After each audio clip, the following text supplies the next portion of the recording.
Peace and blessings, everybody, and welcome back to my channel. I am so grateful that you decided to click on my video. I'm so grateful that you are continuing to check out the second season of When Gangstalking Gets Real. It is a blessing to see that this channel is growing. Don't have to grow fast. I'm good with just, a little bit of growth at a time. Anything that happens too fast, it probably doesn't have the right foundation to uphold it. So I'm suspecting that everybody that's tuning in is definitely interested in what I have to say. So I'm appreciative and grateful, and thank you all. Thank you for continuing to support my channel. As promised, this is the second season of When Gangstalking Gets Real. And in my last video, I mentioned that I would be discussing the importance of utilizing your time wisely while enduring this gang stalking program, this elimination program that has fallen upon us, brothers and sisters. And it is my hopes that what I have to share with you will help you on your journey. It will help you to endure and really survive some of the snares that can be set up for you. I know when I speak of these events that have happened to me,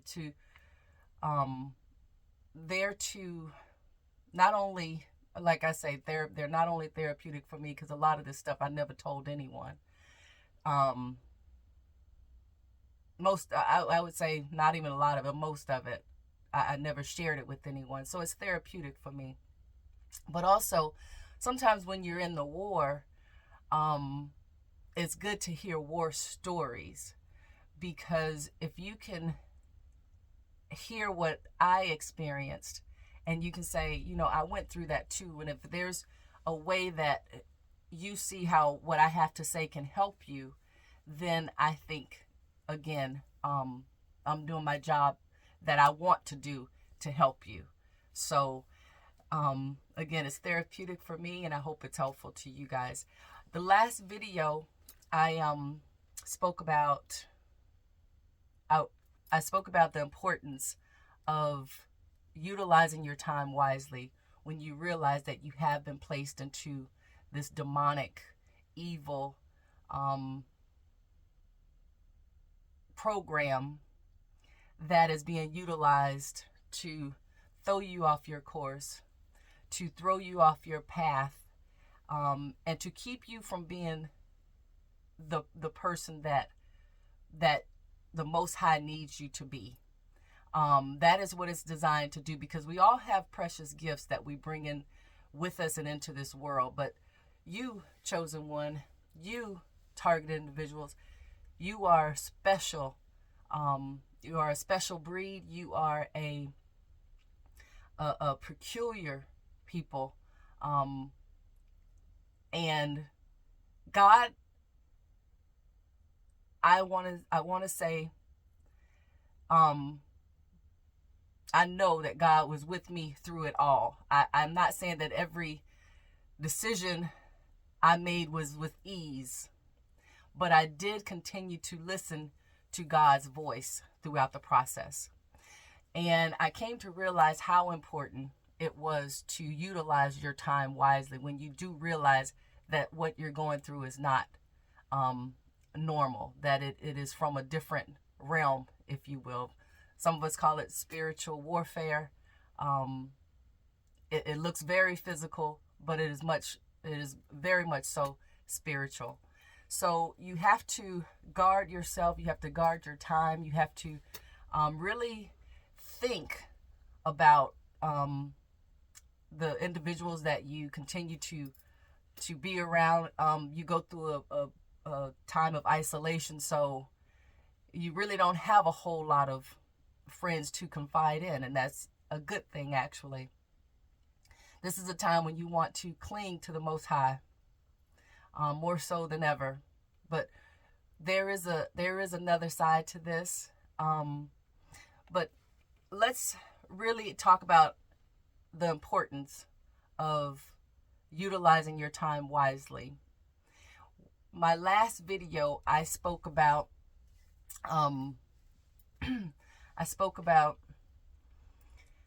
Oh, where I was encountered with extreme opposition in my workplace, um, extreme workplace mobbing and confrontation that I never would have ever suspected or thought I'd have to deal with. But when it did happen, I I knew something was not right. I knew at this point this is something different. This isn't just some animosity, some jealousy. This is something more. And when I heard my friend Curtis's story, which I spoke about his story in the first video I did, Is That So? The first video of the second season of When Gangstalking Gets Real. Curtis was a brother I did an interview with, a local business owner, and he actually described to me something that happened in his workplace, and we actually thought it was racism, or he did, and he said, he told me the story, and I thought it was too. However, Curtis ended up being fired from his job because of a younger white kid on the job went and told the boss and the foreman something that he never knew. He never knew what this person said, and they ended up firing Curtis, but they wanted to bring Curtis back, and they were going to punish him by taking $1 of his pay away from him, and he could possibly get it back during a 90-day probation period based on his behavior.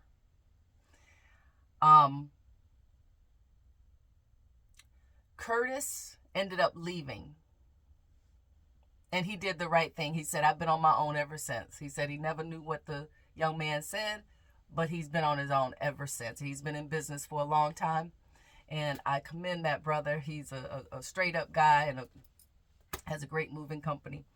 But I myself, when I encountered the same opposition, I stayed. If you saw my last video identifying Agent Smith, or how to identify Agent Smith, it was the last one I did in this series. I said I was there for 13 years after that initial encounter. I was there with the company for 13 years, but the encounter with Agent Smith, I would say, came along around the 3rd, 4th year that I was there.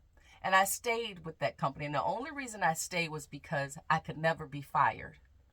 I was on contract.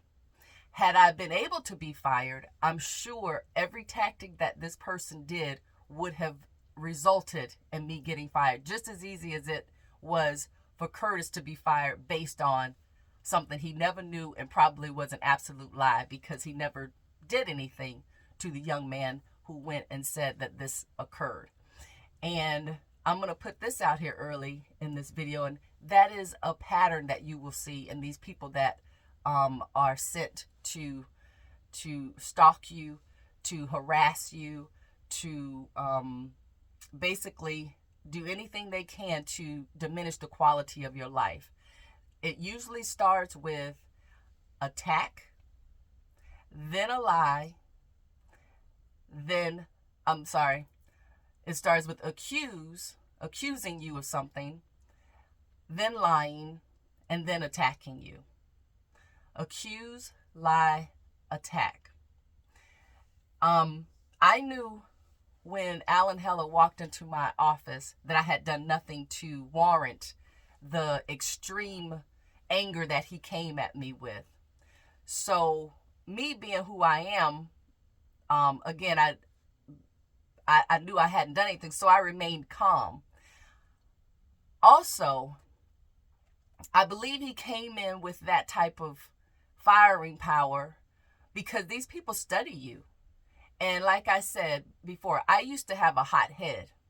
And had somebody came at me like that before, it probably would have been a different scene altogether.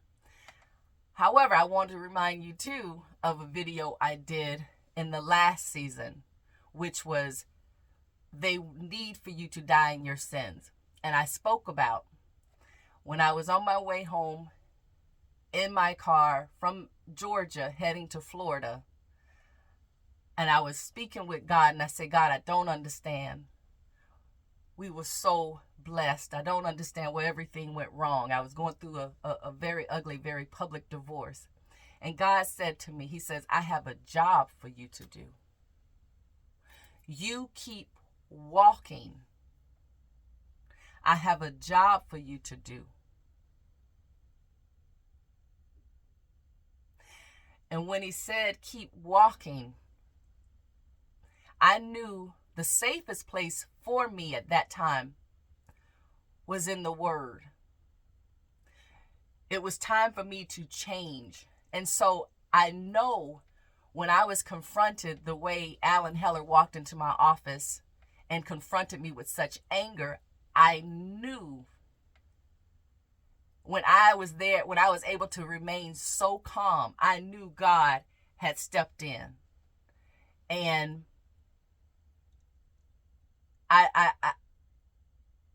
it was the result of that conversation I had with God.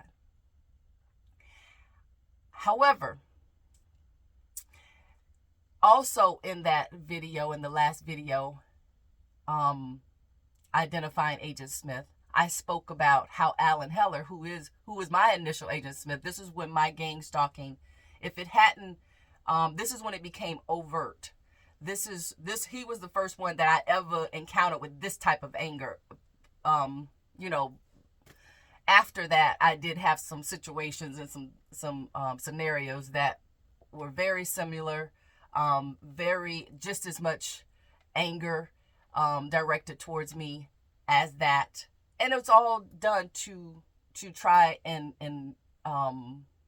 warrant a response from you, or get some type of response from you that will end you up in trouble, incarcerated, your life, the quality of your life basically will dwindle, because you weren't able to think in that moment. You reacted in that moment. So I'm just so grateful to the Most High that he laid that on me.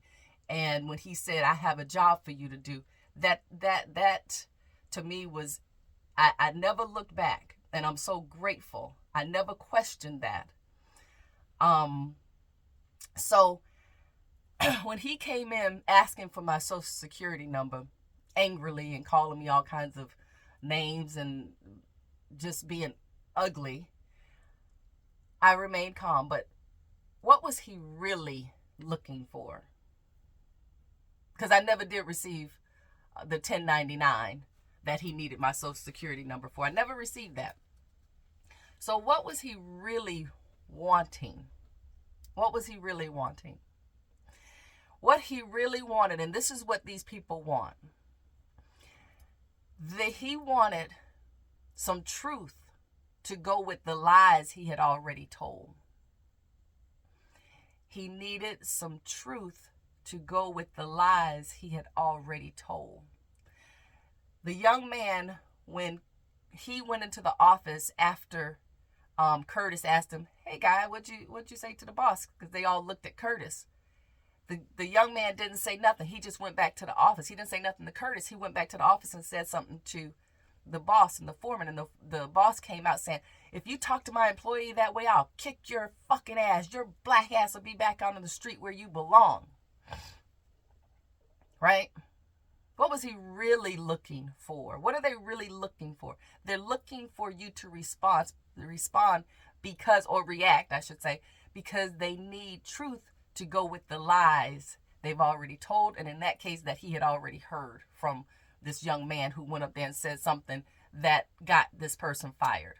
And like I said, had it been different, had I not been on contract with everybody else in that company, I would have been fired too. Leading up to all of the harassment and everything else, it would have led to me getting fired or getting let go. But I was not, they could not fire me. And I knew that. So I was very careful not to give him the truth to go with the lies.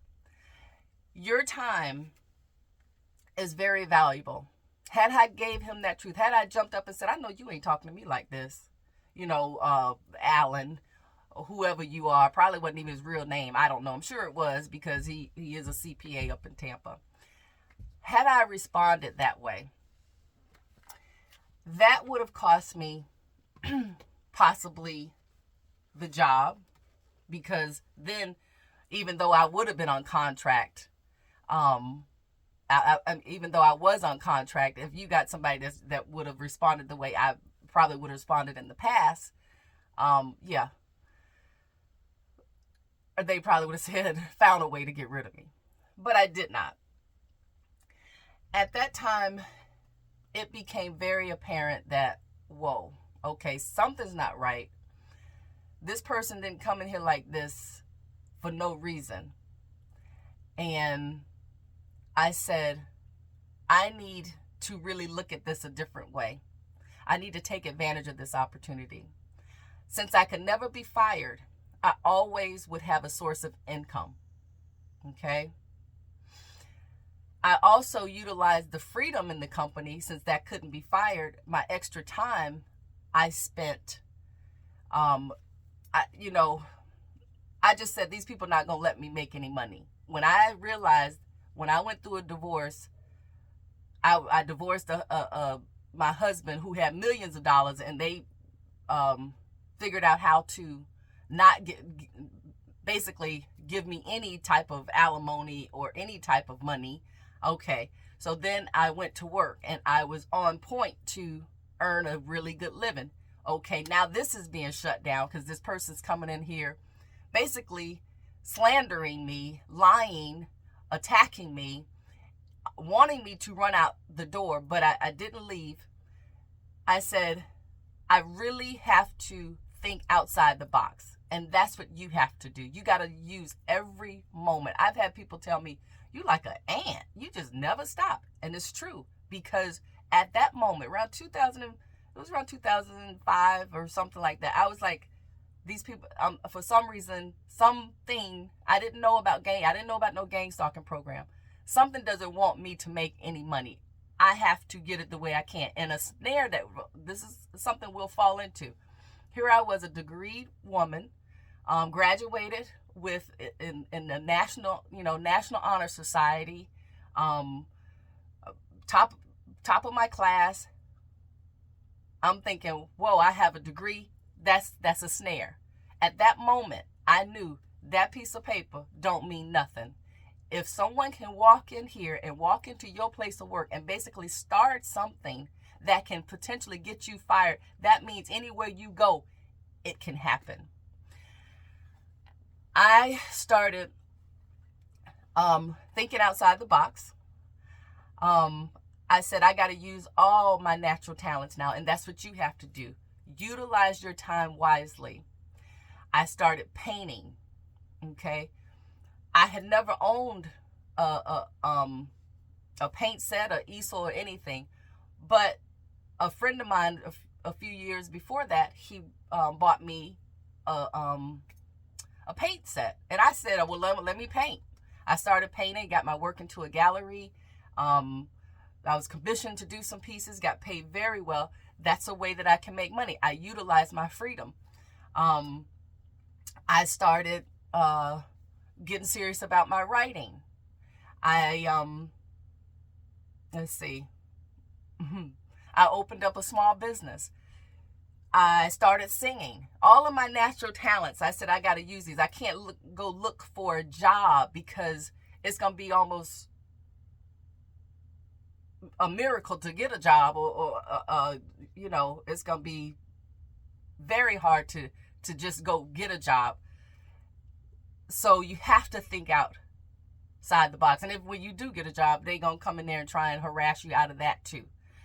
So, I started singing. I'm not the best singer in the world, but I do have some people in town, a couple of sisters, that they have a set all the time. Sometimes they would let me get a little bit of their microphone, and I would have club owners and restaurant owners saying, hey, do you want a night, one night a week? We'll give you a night. If I wanted to put a playlist together, I have that in my bag of tricks, in my arsenal, that if I need to go make some money.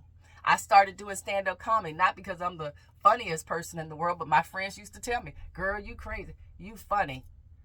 So I said, maybe I can go do this. But every natural talent that you have, you need to put it into work. Every moment that you have, spend working on yourself. Spend thinking how you can better yourself and better things for your family. Because there is no, at the end of this, and this is what's so important to realize about the accuse, lie, attack. Every formula, every equation has a sum. It sums up to something. And that whole formula that they like to use, it sums up to your time. Your time. Had I responded to Alan Heller in kind and jumped up and said, if you don't get out my face with this mess, I know something, it would have taken a lot of time to explain to everybody that he would have went and told. It would have taken a lot of time to go and find another job that was going to pay me what this one was paying me. It would have taken a lot of time for me to think, did I do the right thing? Did I mess up by saying this? Always think about what's the least resistance but the most effective. The most effective, and that's beneficial to you. Your time is so valuable. Yes, it's valuable to you, but it is more valuable to them. I spoke about in the first series how my gangstalking, when it came overt, it was around 2005, but I believe it started around 2002, 2001, somewhere in there, because it really, things didn't subside for 20 years until like 2022. So their tactics is to draw out your time. It's to pull out your time and keep you in a place where you're not improving. Keep you in a place where you have made no strides. Because at the end of this, there is no targeted individual administration. There is no targeted individual affairs. You don't have free health care. More than likely, you don't own your home. More than likely, you there at the end of it, when you're in your 50s and 60s, there's no home equity for you. You can't do a reverse mortgage.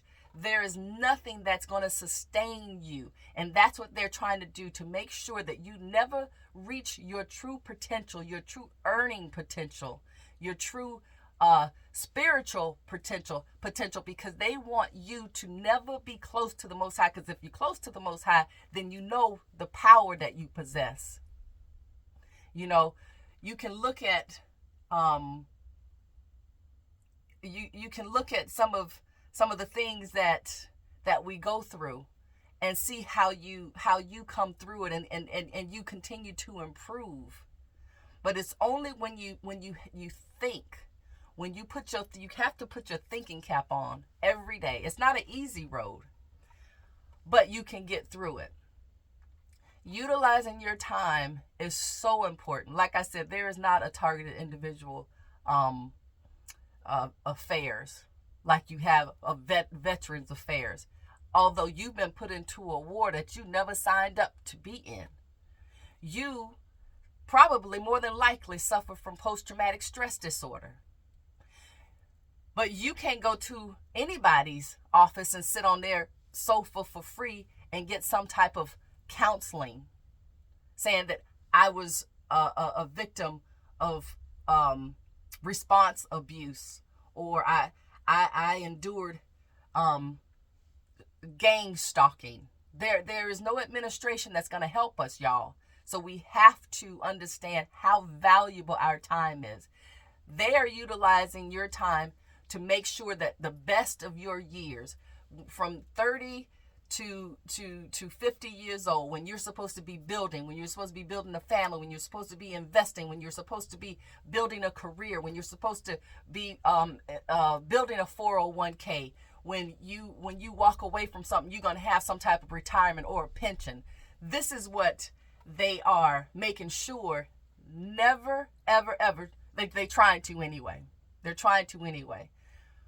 Never comes to fruition for you. They want you at the end of this thing to be broken. They want you to be financially debilitated. They want you incarcerated. They want you to a point where you will possibly do something crazy, but that's not necessary. That's not necessary. All we have to do is look at what we are up against. We are spiritual warriors.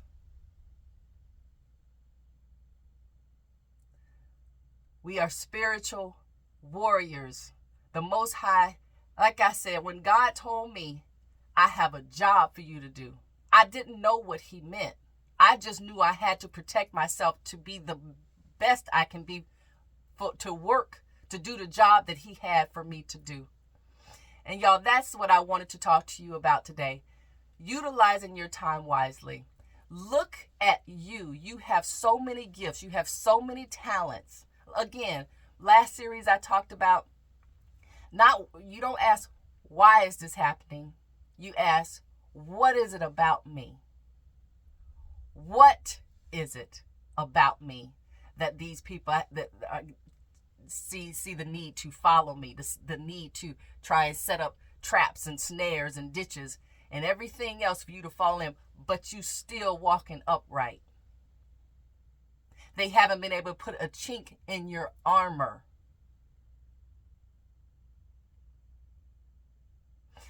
When Alan Heller walked into my office back in 2005 and called me all kind of names and told me to give him my social security number because it was for tax purposes and I was an idiot. I want you to know, like I said, I wrote the book before this particular book. Hasn't been published yet. But I want you to hear what I had to say. Because even then, I